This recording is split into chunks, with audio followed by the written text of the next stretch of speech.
L'information de 23h sur RTI1. Madame, monsieur, bonsoir. Les titres sommaires de ce journal. L'ambassadeur de l'Allemagne en Côte d'Ivoire, Ingo Herbert, reçu ce jour par le vice-président de la République. Les axes de la coopération entre les deux pays ont été passés en revue et l'Allemagne réaffirme son engagement à soutenir le développement de la Côte d'Ivoire, notamment dans les secteurs des énergies, de l'emploi ou encore de la lutte contre le terrorisme. 3 projets de loi adoptés en plénière, dont celui portant sur l'absence et la disparition à l'Assemblée nationale ce mardi. Les 2 autres textes portent sur le transport intelligent et le code de l'aviation civile, des textes adoptés à l'unanimité. Et nous parlerons aussi dans ce journal de la révision de la liste électorale à l'étranger annoncée pour le 26 novembre prochain. La CEI a installé pour le suivi de l'opération la représentation diplomatique en France. Bienvenue dans ce 23h. L'engagement de l'Allemagne pour le développement de la Côte d'Ivoire réaffirmé ce jour au cours d'une audience ce mardi au palais présidentiel. Ingo Herbert, l'ambassadeur de l'Allemagne, s'est entretenu avec le vice-président de la République. Le renforcement de la coopération en vue, l'appui de l'Allemagne est annoncé dans les domaines des énergies renouvelables, de la création de l'emploi, la réalisation de projets de développement dans la zone du nord de la Côte d'Ivoire et dans la lutte contre le terrorisme. Le développement de cet entretien avec Mahama Traoré. C'est une visite de courtoisie, selon l'ambassadeur de la République fédérale d'Allemagne en Côte d'Ivoire. Ingo Herbert en a profité pour évoquer avec le vice-président Tiemoko Melie Kone la longue relation d'amitié et de coopération qu'entretient son pays avec la Côte d'Ivoire. 1 heure d'échange durant, les 2 personnalités ont passé en revue les différents axes de cette coopération. On a parlé de notre engagement pour l'énergie renouvelable. On a parlé de notre engagement pour le nord du pays, pour appuyer le gouvernement de la Côte d'Ivoire, de créer d'emplois pour les jeunes, pour les femmes. Au nord, là, on a plusieurs programmes et c'était dans le cadre d'empêcher comme on dit, un spillover de la menace de terrorisme des pays voisins. On a parlé de plus d'échanges dans le domaine de la technologie, mais aussi on a parler des relations culturelles. Vous savez, la Côte d'Ivoire, c'est un pays où beaucoup des élèves, beaucoup des étudiants ont choisi la langue allemande et on a depuis plus de 50 ans un institut Goethe ici. Les relations diplomatiques entre l'Allemagne et la Côte d'Ivoire ont été établies en 1961. Depuis sa prise de fonction en août 2020, Ingo Herbert s'attelle à renforcer ses 60 années de coopération. Précisons qu'il occupait précédemment la fonction d'ambassadeur de la République fédérale d'Allemagne au Burkina Faso. Et nous poursuivons avec l'actualité à l'Assemblée nationale où les députés ont adopté ce mardi 3 projets de loi en plénière. Il s'agit du projet de loi relatif à l'absence et à la disparition, le projet de loi de ratification portant règles applicables en matière de transport intelligent et le projet de loi portant code de l'aviation civile, des textes adoptés à l'unanimité des 207 députés présents, selon le compte-rendu de Moussa Konaté. 3 projets de loi sur la table des députés à cette séance plénière. Il s'agit du projet de loi de ratification portant règles applicables en matière de transport intelligent, qui inclut l'innovation technologique dans le secteur du transport routier. Le projet de loi portant code de l'aviation civile, qui vise à renforcer les capacités de sécurité et de sûreté dans le transport aérien. Et le projet de loi relatif à l'absence et à la disparition, qui vient régler les vides juridiques liés à la non-présence. Quelqu'un, on ne trouve plus cette personne à son domicile. Elle n'est plus à sa résidence. Du temps passe. On s'inquiète. On ne sait pas si cette personne est vivante ou si elle est morte. Le temps s'est écoulé. Cette personne est absente. Deuxième hypothèse. Des gens veulent traverser pour aller en Italie. Ils prennent une embarcation précaire. Avec cette embarcation précaire, il y a un naufrage. On retrouve sur les 60 embarqués, 40 corps. Et puis, les 20 autres, on ne retrouve pas. En droit, Il n'y a mort que lorsqu'il y a un cadavre. S'il n'y a pas de cadavre, il n'y a pas de mort. Les 20 autres dont on n'a pas retrouvé le corps ne sont pas considérés comme morts, sont considérés comme disparus. Le président de la République a décidé de rénover l'aéroport et en rénovant l'aéroport, il va dire qu'on aura de gros investissements à faire conformément à ce que nous appelons la loi de Chicago qui porte des règlements sur l'aviation civile. Et en se conformant à cette loi de Chicago, il est évident que nous devons d'abord sécuriser notre aéroport. La plénière a aussi adopté le calendrier des travaux parlementaires allant du 31 octobre au 29 décembre 2022. 44 projets de loi se trouvent sur le bureau de l'Assemblée nationale.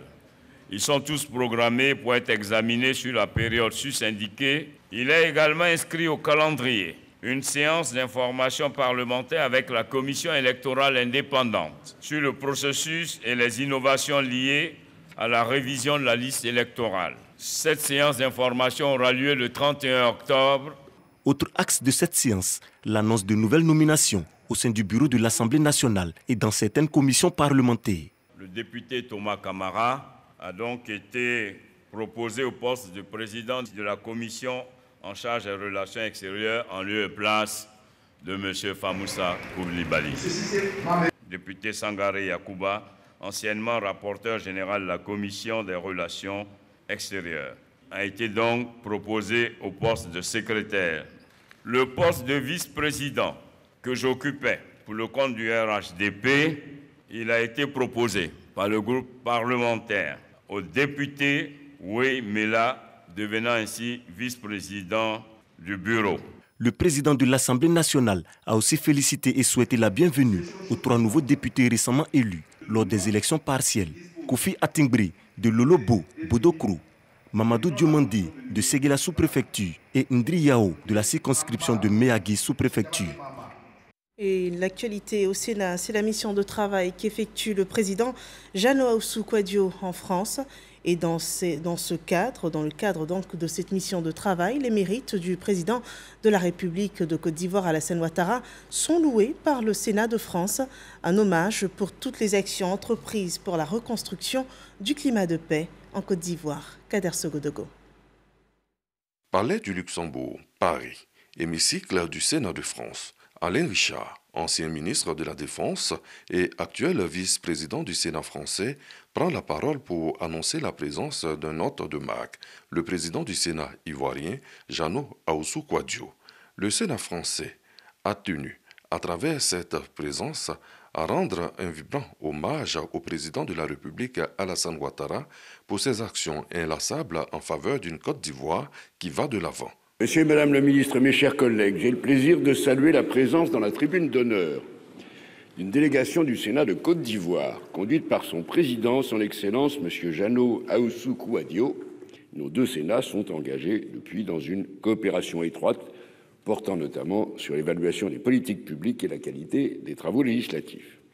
Au-delà, permettez-moi de saluer l'action du président Ouattara pour faire de la Côte d'Ivoire un pôle de stabilité dans un environnement régional troublé et ses efforts pour renouer le dialogue politique. Cette voie n'est pas nécessairement la plus facile, mais elle est la plus prometteuse. Nos 2 pays sont par ailleurs engagés dans un partenariat étroit qui porte ses fruits dans tous les domaines, et singulièrement en matière de sécurité et de défense pour mieux combattre le terrorisme. Un standing ovation des sénateurs français pour ponctuer cette reconnaissance internationale. Un instant mémorable pour la délégation ivoirienne. Nous avons assisté à ce salve d'ovation à l'endroit du président Alassane Ouattara pour son leadership éclairé. Les attentes sont fortes au niveau de la France. Et le peuple ivoirien doit être la force du président Alassane Ouattara, que les Ivoiriens comprennent que nous devons faire corps avec le président Alassane Ouattara pour continuer à bâtir la Côte d'Ivoire, à élever la Côte d'Ivoire dans le concert des nations, rendre la Côte d'Ivoire géante, un grand pays, un géant aux pieds solides dans le concert des nations. Jeannot Ahoussou-Kouadio et sa délégation vont ensuite aller à la découverte de la mémoire française conservée au Palais du Luxembourg. La copie original de la Constitution de la Ve République, où Félix Houphouët-Boigny est signataire en sa qualité de ministre d'État français. Nous sommes en 1958. Un tour dans la bibliothèque du Sénat. Une ancienne prison au sein du musée du Luxembourg, devenue bibliothèque. Le premier musée européen ouvert au public. 80 000 livres y sont conservés. Le climat de paix en Côte d'Ivoire favorise le fonctionnement du système électoral et pour les prochains scrutins, il est prévu par la commission électorale indépendante la mise à jour de la liste électorale. L'opération démarre au mois de novembre et pour les Ivoiriens de l'étranger, il a été installé en France la représentation diplomatique de la commission électorale indépendante. Le commentaire d'Abou Sanogo. Du 26 novembre au 10 décembre prochain, démarre l'opération de révision de la liste électorale de la diaspora ivoirienne. En prélude à cette opération, une délégation conduite par le président de la commission électorale indépendante, Ibrahim Koulibaly Kubier, est dans l'Hexagone. En ligne de mire, l'installation du bureau de la commission électorale de représentation diplomatique de France, composé d'un président, Bouaké Karamoko, d'un vice-président, Ouega Zegri, et d'un secrétaire, Lanta Gbegbe. Un bureau élu par l'ensemble des 8 commissaires de la Commission électorale de représentation diplomatique de France. Ces derniers ont été formés et sensibilisés sur les différentes étapes du processus électoral, avec un accent particulier sur la révision de la liste électorale.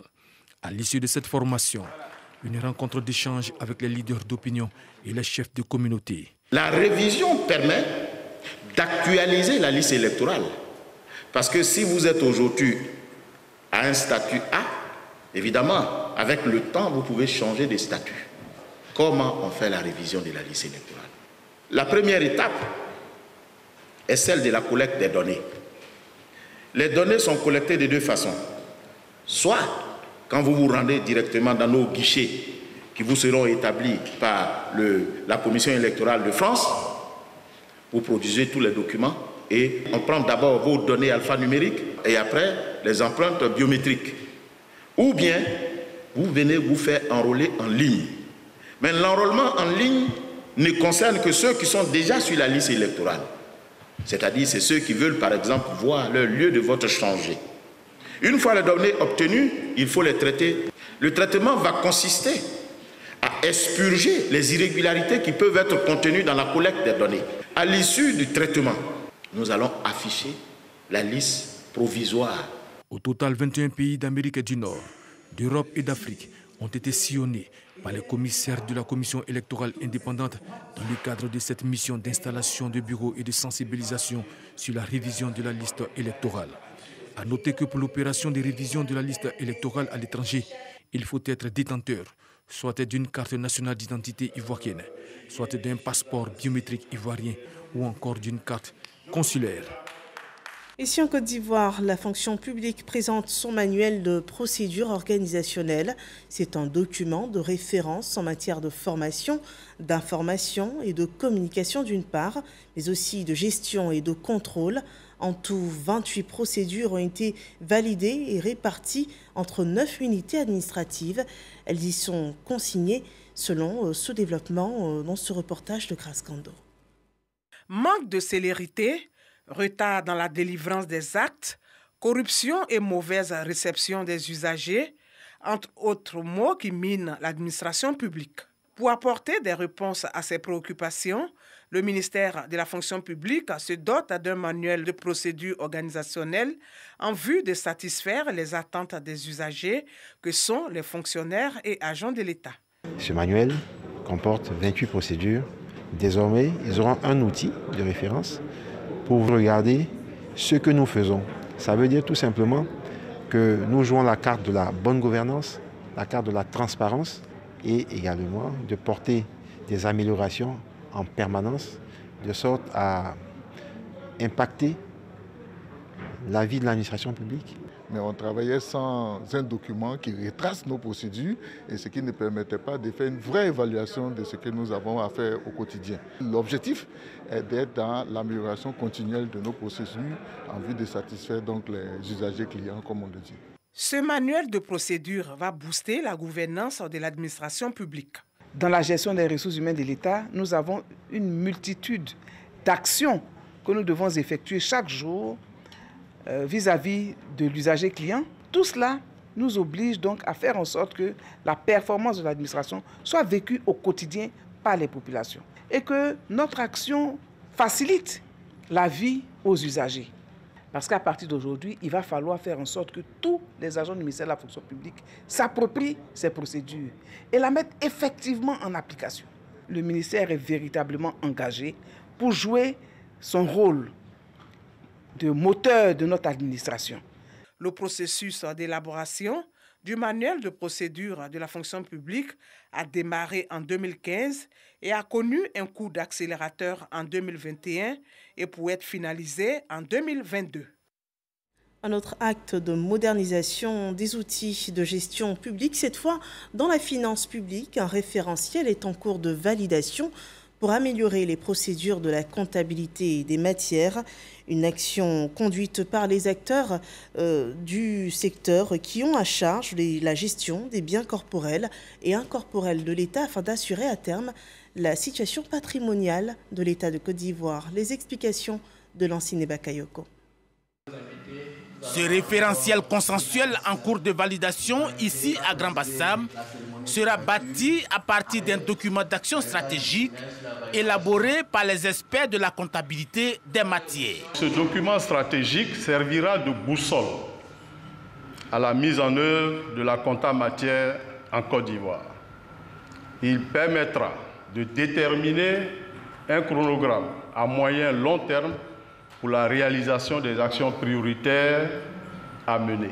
La prise des principaux textes par le gouvernement a déjà abouti à la nomination des gestionnaires du patrimoine à 95% pour les institutions et les ministères et à 70% pour les établissements publics nationaux.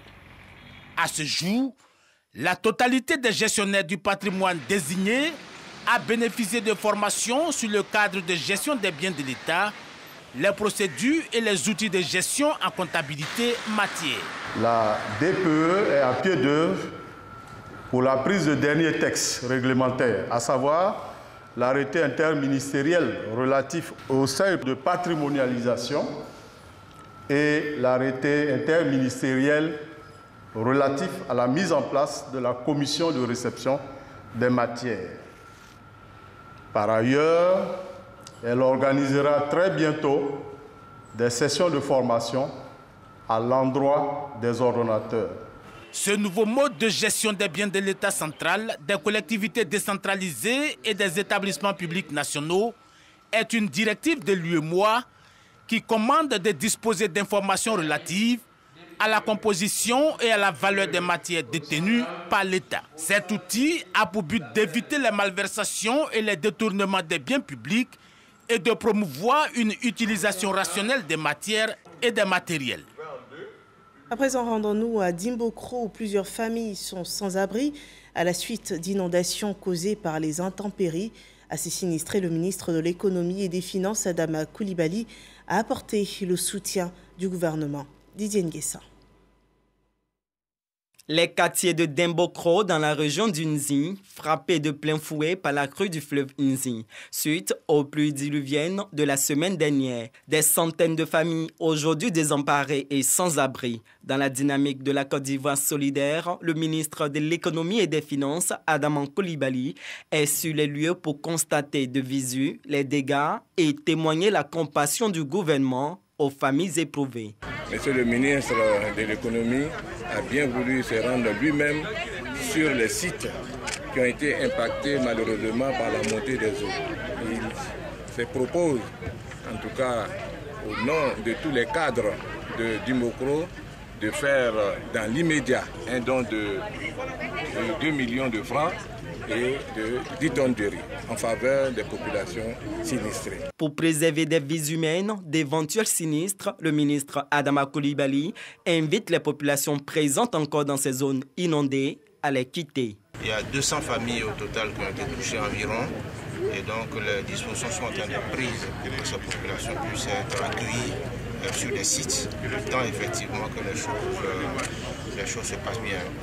Et pour ceux qui sont encore dans la zone, nous les invitons à évacuer leur maison parce que l'eau continue de monter. L'eau continue de monter, il faut éviter d'être surpris par par l'eau pendant le sommeil. Le gouvernement amplifiera ses actions de solidarité à l'endroit des populations affectées par la montée des eaux du fleuve Nzi.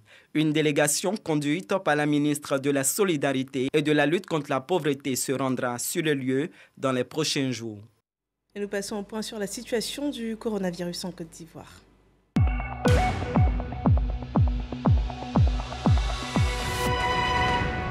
Ce 25 octobre 2022 sont enregistrés par les autorités sanitaires 13 nouveaux cas de Covid-19 et 12 nouveaux guéris. Il reste encore dans le pays 20 cas actifs. Et pour ce qui est de la campagne vaccinale, au moins 20 620 422 doses de vaccins anti-Covid ont été administrées dans le cadre de la campagne de lutte contre la Covid-19 en Côte d'Ivoire. Ce mardi 25 octobre 2022, le monde célèbre la journée mondiale de l'hydrocéphalie et du spina bifida, la journée mondiale de ces maladies dues à la malformation congénitale. En Côte d'Ivoire, ce fut l'occasion pour une grande opération d'intervention chirurgicale, de consultation et de sensibilisation au centre d'Andorian de Beaunois. L'initiative est de l'ONG Espérance Hope et la Société ivoirienne de neurochirurgie. Ido Georgette et Abou Sanogo. Seulement âgé de 20 mois, Ibrahim souffre de l'hydrocéphalie. Admis au centre de santé Don Orion né de Beaunois, sa mère explique comment cette maladie a fait basculer sa vie. Ça a 3 mois que j'ai vu que la tête a commencé à grossir. Et je pensais que c'était condamné. Donc promener un peu partout, jusqu'à ce qu'on me dit non, que l'enfant a hydrocéphalie. Vraiment, il y a eu un choc, j'ai pleuré. Aujourd'hui, c'est une mère toute heureuse. À l'occasion de la journée mondiale de lutte contre l'hydrocéphalie et du spina bifida, son fils a bénéficié d'une intervention chirurgicale. Quand on m'a appelé pour dire que mon enfant est suivi d'opération, vraiment, ça m'a fait genre au cœur. Quelque chose qui s'opère de 2 millions, 3 millions, on te dit souvent 4 millions, et aujourd'hui on te dit on opère ton enfant gratuitement. C'est une joie pour nous. Comme Ibrahim, ils sont plus d'une dizaine d'enfants à bénéficier de cette intervention initiée par la Société ivoirienne de neurochirurgie et ses partenaires. L'hydrocéphalie et le spina bifida, 2 pathologies encore méconnues du grand public. Une aubaine pour les ONG pour multiplier la sensibilisation et la prévention sur les conséquences de ces maladies. Ces enfants sont stigmatisés, des fois par la société, des fois par les camarades, les enfants camarades, mais ce n'est pas leur faute, ils ne connaissent pas. Des fois, on voit des papas venir seuls parce que la maman est partie, parce que la charge est trop lourde, ou bien des mamans venir seuls parce que le papa n'en peut plus. Et puis, il y a des tabous. Notre fondation a participé justement à aider ces parents-là à saisir cette opportunité-là en les préparant justement par des examens et tout, parce qu'il faut être en condition pour être recruté. Selon des spécialistes, l'hydrocéphalie est une augmentation du volume du liquide céphalorachidien, provoquant une dilatation des ventricules cérébraux et du volume du crâne. Quant au spina bifida, il est une malformation congénitale de l'arc postérieur des vertèbres sacrées ou lombaires. La seule solution, une intervention chirurgicale. Le traitement est chirurgical, définitif c'est chirurgical, et il doit être précoce. Lorsqu'il est précoce, effectivement, on a de très bons résultats et on a des enfants qui peuvent reprendre leur développement sans problème. En Côte d'Ivoire, plus de 2 enfants sur 1000 sont touchés par la maladie. La commémoration de la journée mondiale de lutte contre l'hydrocéphalie et du spina bifida en Côte d'Ivoire est à sa 4e édition. Nous passons à l'actualité politique. Les prochaines échéances électorales sont dans le viseur du RHDP. Le parti au pouvoir, déjà en jambes, mobilise ses militants dans toutes les contrées du pays, voyant l'étape de la commune d'Adjamé.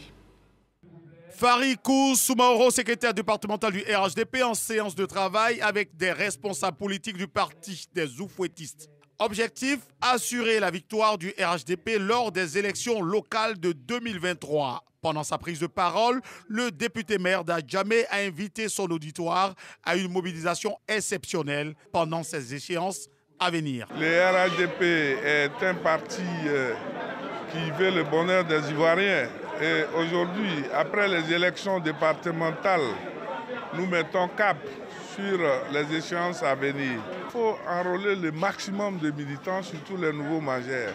Lui emboîtant le pas, Fatoroman Sanogo, secrétaire départemental de Williamsville, a indiqué qu'il y a plus de 40 000 militants mineurs majeurs à enrôler dans la commune.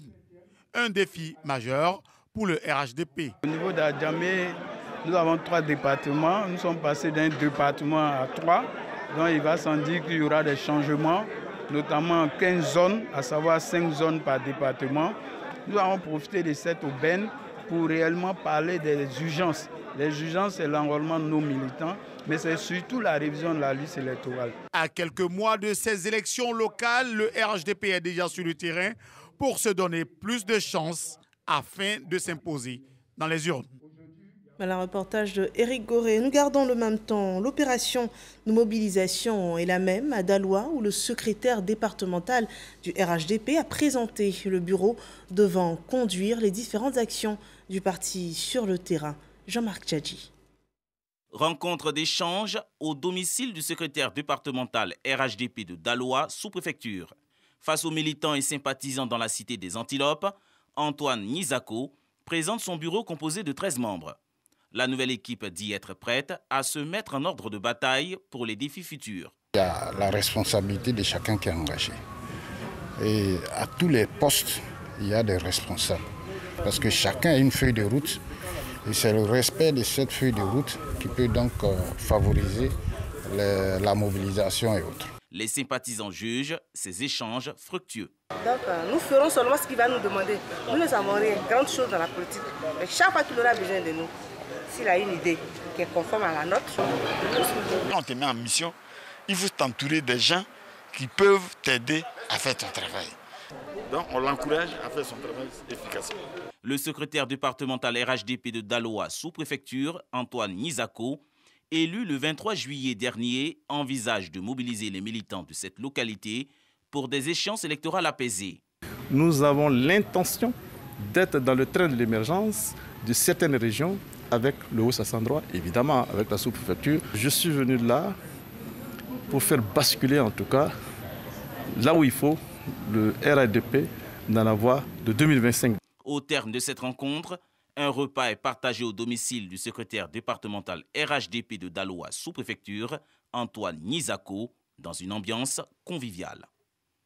La Bissa 2022 se prépare à Grand-Bassam. Le mardi 1er novembre prochain, la sortie du roi sera davantage pour le peuple Ndima Kotoko une grande symbolique. Il rendra hommage au président de la République en raison des travaux d'ouverture de l'embouchure du fleuve Comoé sur l'océan. Nous en dit davantage Victorien Angwa. Le président de la République a l'honneur à la Bissa 2022. Le peuple Ndima Kotoko de Côte d'Ivoire veut lui exprimer sa reconnaissance le mardi 1er novembre 2022, jour de la purification de l'Edomboulé. Un jour sacré marqué par la première sortie du roi, Sa Majesté à Montanoé. L'embouchure est un élément salvateur pour le peuple Ndima. Parce que lorsque cette embouchure sera totalement terminée, adieu les inondations. Mais nos lagunes seront encore davantage empoisonnées. Les algues qui trônent sur la lagune vont disparaître. Autant d'avantages qui amènent le peuple Ndima à reconnaître la valeur de ces grands travaux. Il va y avoir une cérémonie d'hommage au chef de l'État pour ces grands travaux qui sont en train d'être réalisés au profit de Grand-Bassam. C'est une des valeurs de la Bissa sur laquelle nous sommes appuyés pour organiser cette reconnaissance. Sur la place de la Bissa, nous allons faire l'hommage à travers la poésie chantée. Célébration du président Alassane Ouattara parce que les travaux de l'embouchure prennent bientôt fin. Un soulagement pour Grand-Bassam en général et le quartier France en particulier. Justement, les couleurs de la Bissa 2022 ont été annoncées ce dimanche 23 octobre au Siedou. Thème de cette année, la Bissa au service de la paix et de la cohésion sociale. Sans cohésion, sans paix, il ne peut pas avoir de développement. Donc cette année, sur tout le déroulement de la Bissa, nous allons nous ancrer autour sur ce thème-là pour agir et pour développer l'Abissa. Cette phase passive va permettre aux Zema de se réconcilier et d'aborder la nouvelle année dans de bonnes dispositions de cœur, avec des cœurs purs et des âmes purifiées. Le Dongolais a pris sa retraite pour une semaine dite silencieuse. C'est le recueillement, la préparation des cœurs à la cohésion et à la paix avant les manifestations publiques de l'Abissa. A rappelé que samedi matin, une opération don de sang a eu lieu au siège de l'association Abissa, une initiative du comité d'organisation. L'actualité hors de nos frontières. En Centrafrique, le bras de fer est tendu entre le président Touadéra et la Cour constitutionnelle centrafricaine. Le président Faustin Archange Touadéra a mis fin aux fonctions de la présidente de la Cour constitutionnelle, Danielle Darlan, et du juge Trinité Bango Sangafio pour empêchement définitif suite à leur mise à la retraite de la fonction publique. Dans 2 décrets distincts datés de lundi, il a mis fin aux fonctions de la présidente de la juridiction. Les 2 personnalités font donc l'objet d'un empêchement définitif et sont mis définitivement à la retraite de la fonction publique. L'actualité au Royaume-Uni. Rishi Sunak est le nouveau Premier ministre du Royaume-Uni.